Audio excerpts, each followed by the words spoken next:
Қазақтың ғұлама ойшылы Абай Хакімнің 5 асыл іс өлеңін қазақ жастарына талдай жеткізу мақсатында Нұрлыбас атты өлең жаздым.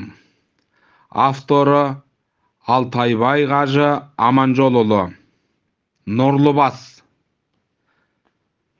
Талап азат ақылың, сапалы өмір сүруге, қалауың не, мәнің не, қор жинаудың қамын же, еңбекті таны сыни ойлана, адал бол істе алданба, ақшаны қума жалшы боп, еңбекті еңсер ертерек, есті адам бол ескерер, өзіңді босат батырым, ой ойпатың толғансын, игілігің бостандық, қалауыңа қол жетсін, нысапты таны көбейткін, қожайын бол құл емес, қанағат ет сонда шүкір деп.